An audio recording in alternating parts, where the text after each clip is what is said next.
Hi, hello, and welcome everyone to my channel Profound Insights, a journey of learning, inspiration, and discovery where you learn, grow, and share. Today, let's dive deep into the fascinating world of literary adventures with Die by Todd Henry. Get ready to unlock a world of knowledge and excitement. In this playlist, we will dive into a diverse range of books celebrating the rich tapestry of voices, cultures, and perspectives that literature has to offer. Before we proceed further, don't forget to hit that subscribe button and ring the notification bell to stay updated on latest literary discoveries. This will encourage me to come up with more such videos. Without further delay, let's jump right in. About the author, Todd Henry is a leading creativity consultant and he helps people produce brilliant ideas and help in implementing them. Henry provides several tactics and mental challenges to keep one focused on short, medium, and long term goals. Todd is the founder of Accidental Creative, a company that collaborates with people and teams to foster meaning, encourage, and promote creativity. He authored another book called The Accidental Creative that has a lot of smart, practical, and well thought out exercises and kind of models through which you can figure out your purpose and how you are going to die empty. How to read this book? This book contains 12 chapters. It is divided into 3 sections. The first 3 chapters discuss the nature of contribution, why work matters, and why so many brilliant, skilled people end up settling for less than they are capable of. Chapter 4 through 10 shares specific principles that will help you cultivate the mindset and methods to unleash your best work. The final 2 chapters offers strategies for applying these principles in your daily life and using them to uncover a deeper sense of cohesion, meaning structure and purpose. Now let's look into the introduction and summary of Die. Let me give you a brief introduction and summary of this book before we even deep dive into its core concepts. The imperative of this book, Die may sound exhausting when you hear about the name of this book, but it is not about working yourself to the bone until you have nothing left to give. Instead, it is about reminding yourself that your life is finite to create a sense of urgency which breaks the habit of putting your best work off until tomorrow. Author was impressed by this idea and started to author this book when he attended a business seminar. The director of the seminar was asking the audience where the richest land on earth is. Many of them replied as oil fields in Arab country, diamond mines in Africa, Silicon Valley, etc. etc. Then the director replied, "You all are wrong. The most valuable land in the world is the graveyard. In the graveyard is buried all the unwritten novels, never launched businesses, unreconciled relationships, and all the other things that people thought. Many people always say, I will get around to that tomorrow. One day, however, their tomorrow ran out. Because billions of people have departed and they carried many valuable ideas that did not come out to the light and would have benefited others. It is all in this cemetery where they are buried." Inspired by this answer, Todd Henry authored this book, where he did his best to motivate people to pour their ideas and potential energies into their communities and turn them into something useful before it's too late. The most beautiful thing what he said in this book is, do not go to your grave and carry inside you the best that you have. Always choose to die empty. The meaning of this expression is to die empty of all the goodness that is within you and deliver it to the world before you leave. If you have an idea, perform it. If you have a knowledge, share it out. If you have a goal, achieve it. If you have love, share and distribute it. Do not keep it inside. Even in the final hours comes upon for one, while he or she has in their hand a sapling, let them plant it. With this said, shall we begin to give and spread every item of goodness inside us? If yes, then it is time to start the race to die empty. So let me start off with the first big idea of who do you need to be if you want to die empty. It is by creating a body of work over your lifetime that you are proud of. Todd uses this phrase a lot throughout this book, creating a body of work that you are proud of at the end of your life. You can ask yourself during the day what I am doing right now and how much of what I did today is that I am going to be proud of.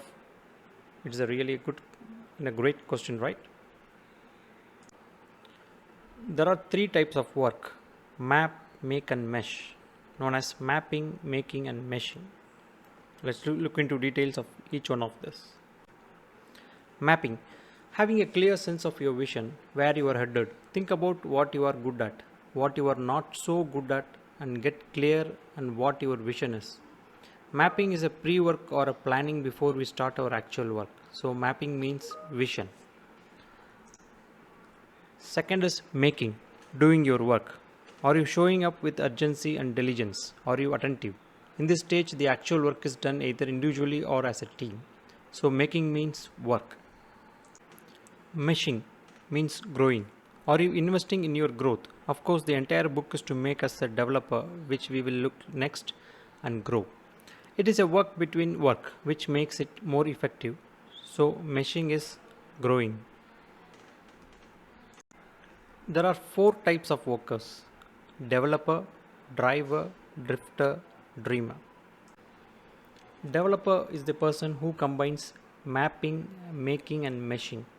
Driver is the person who combines mapping and making and excludes meshing. Drifter is the person who combines making and meshing and excludes mapping.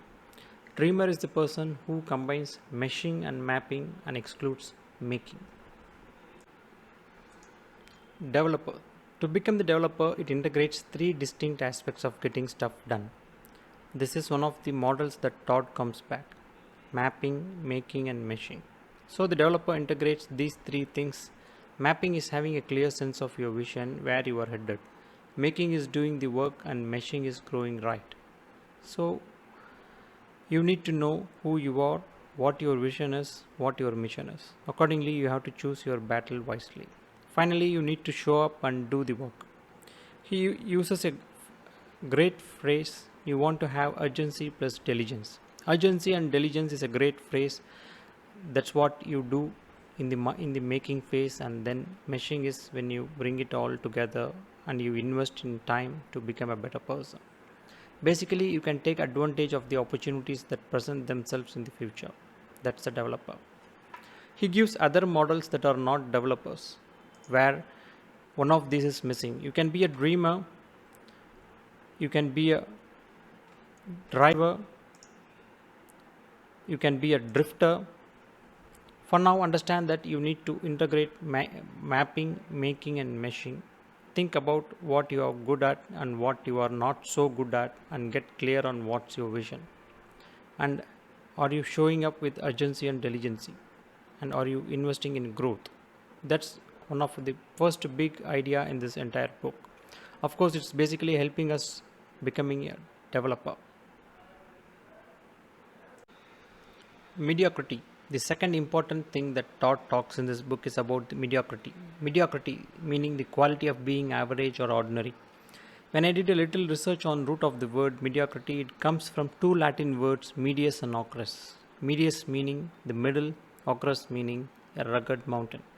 So you put them together, and mediocrity literally means struck on middle of a rugged mountain. You have not summited it yet.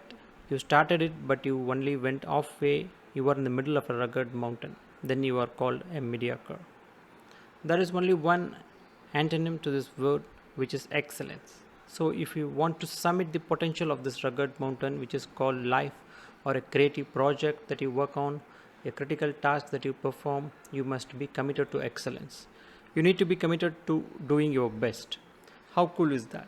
Think of being stuck in the middle of a mountain, and being mediocre when you are not willing to go all the way up in life is inherently challenging. Do not beat yourself up or think you are someone unique or somehow unique.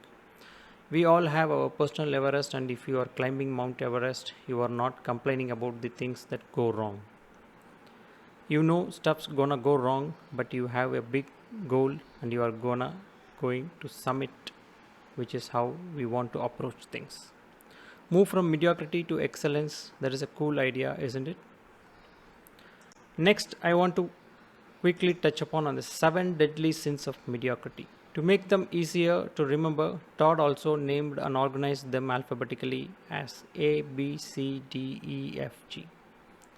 Aimlessness, boredom, comfort, delusion, ego, fear, and guardedness. Delusion is self-awareness, and guardedness meaning easily getting into isolation mode, cut off from opportunity to gain experience and collaboration. The third big idea is today is the day. This is another extraordinary cool exercise. Todd says, look, a lot of people ask the question, what you do if today is your last day on earth? Many of you may spend time with your family with all interesting and important things, but a much more powerful frame he suggests is this. Imagine that someone is going to spend a day with you tomorrow, and from the moment you wake up until the moment you go to sleep, they are gonna document every single thing you do. You know they are watching everything you do and they are gonna document it.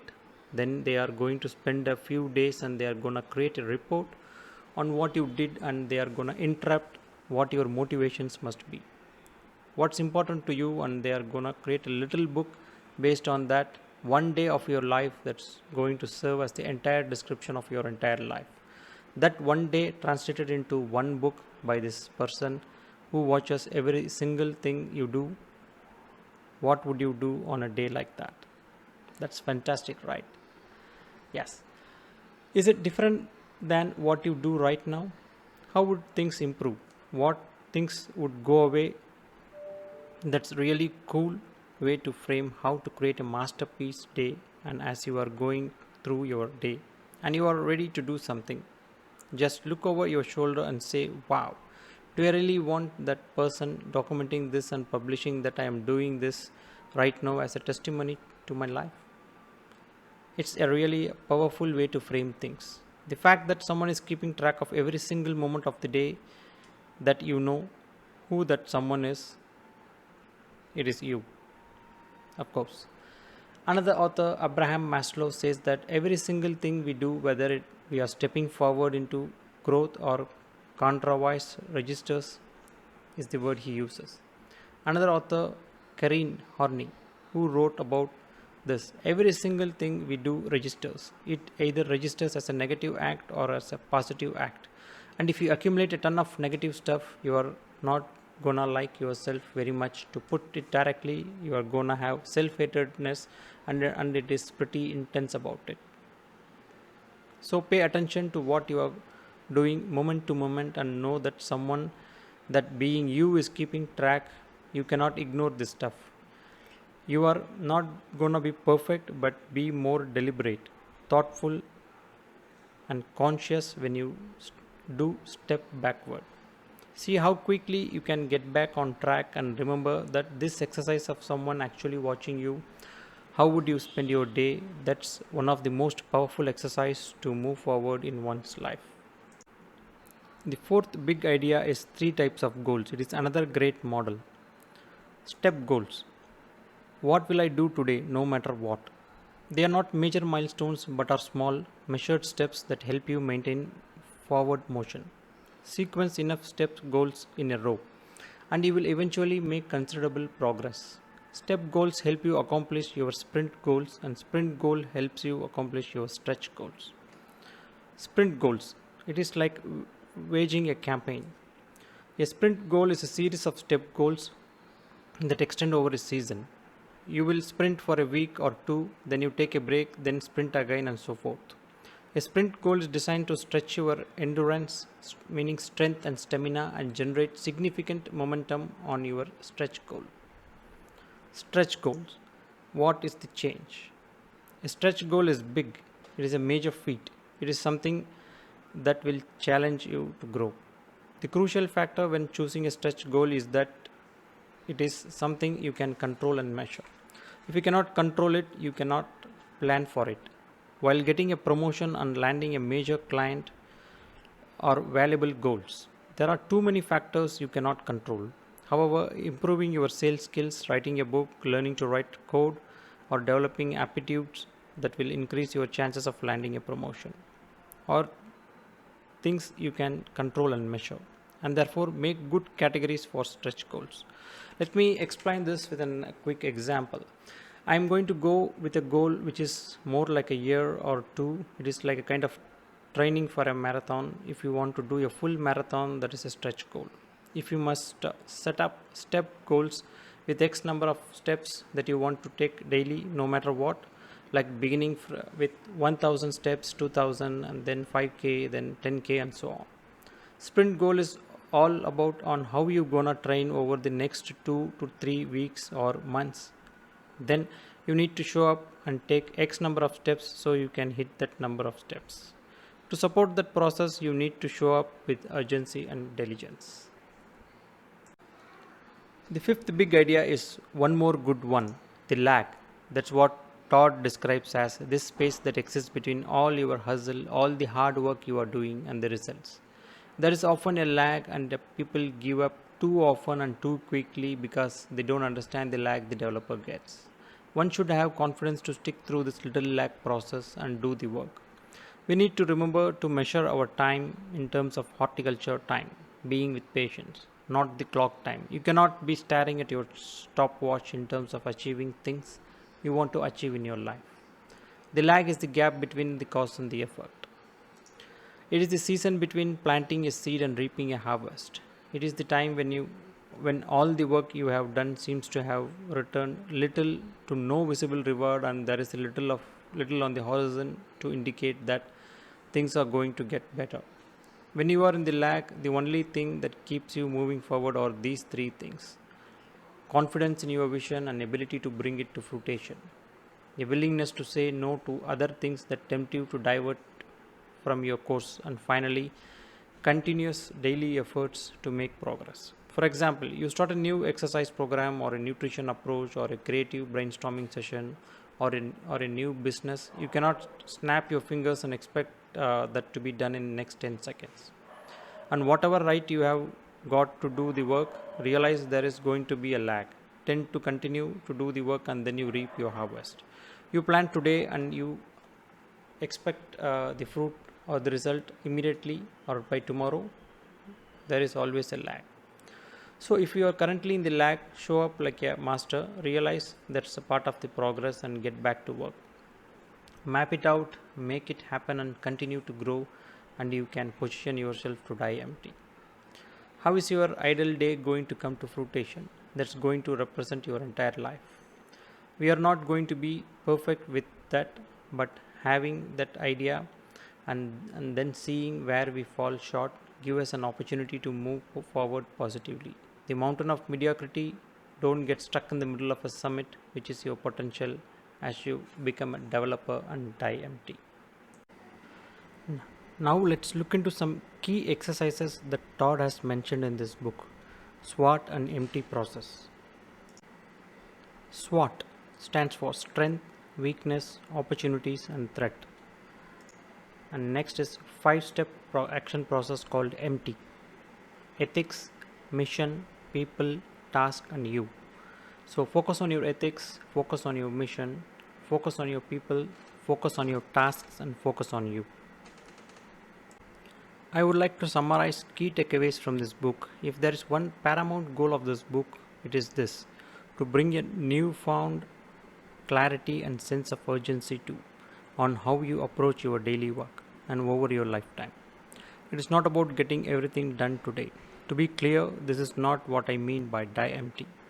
It is not about ignoring all areas of your life so that you can exclusively focus on getting work done. In fact, working frantically, meaning hurried or nervous, is counterproductive in many cases. Emptying yourself of your best work is not just about checking off tasks on your to-do list. It is about making steady, critical progress each day on the activities or projects that matters in all areas of your life. Adapting work with this mindset will not only increase your chances of tackling your goals, but will also make them more gratifying, which will give you a wholehearted satisfaction. I hope you enjoyed this video. Please give me a thumbs up and share your thoughts in the comments. Don't forget to explore the playlist Literary Adventures, as the world of books is vast and ever expanding. So keep exploring, keep reading and keep celebrating diverse voices in literature. Click that like button and subscribe for more insightful contents. Stay tuned for more literary adventures. And in the meantime, keep turning those pages and discover the magic that lies within them. Thank you.